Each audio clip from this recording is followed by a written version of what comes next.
Managing Director ụlọ mgbasa ozi Anambra Broadcasting Service Obidiegwu akpọkuola ndị okwu dị n'aka ka ha kwalite mba na-agba ifo na echekwabara ikike ruru ụmụntakịrị n'akụkụ ụwa anyị nọ na ya. Onye isi ụlọ ọrụ ABS kpara oku a n'oge a na-ahazigharị ndị otu alaka omebe iwu ụmụntakịrị Anambra State bụ nke nwere na njikọ aka UNICEF Field Office Enugu n'isi ụlọ ọrụ ABS dị n'Ọka. Onye ọrụ ya bụ Emmanuel Okonkwo wetara anyị akụkọ ka abịa ihe si wee gaa.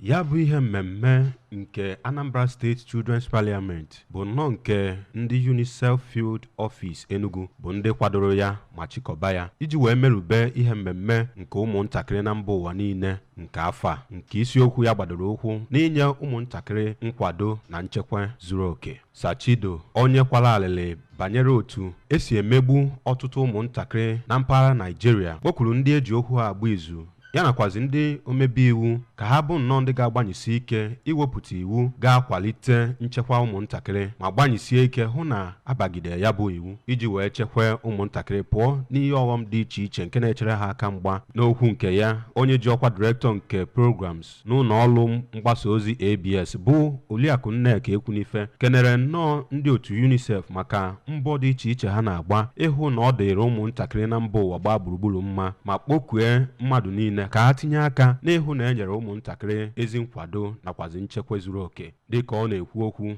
onye ji ọkwa spika nke Anambra State Children's Parliament bụ Honorable Victoria Ekwunife kpọkwuru nnọọ ndị niile eji okwu ha agba izu n'ogogo niile ka ha bụ ndị ga-ahụ na etinyere iwu niile na-akwado nchekwa ụmụntakịrị n'ọlụ iji wee hụ na ụmụntakịrị nwetara oke ha ma bụkwara ndị enyere ezi nchekwa na Nigeria. N'ịtụnye uche nke ya, otu onye n'ime ndị ahụ so na Anambra State Children's Parliament bụkwazi onye na-anọchite anya Anambra West Constituency na ya bụ ụlọ omebe iwu bụ Honorable Sylvia Chinwụba kpọkwuru nnọọ n'ọlụ na-ahụ maka ụmụntakịrị na ụmụ nwaanyị na Anambra State ya nakwazi ndị eji okwu ha agba izu na mpaghara niile nke steeti a ka ha bụ ndị ga-eneba anya n'ihe gbasara ụmụntakịrị ọlụsị na steeti a iji nye ha nkwado zuru oke nakwazi ọzụzụ ma chekwazie ihe gbasara ha. Site n'Ọka, abụ m Emmanuel Okonkwo.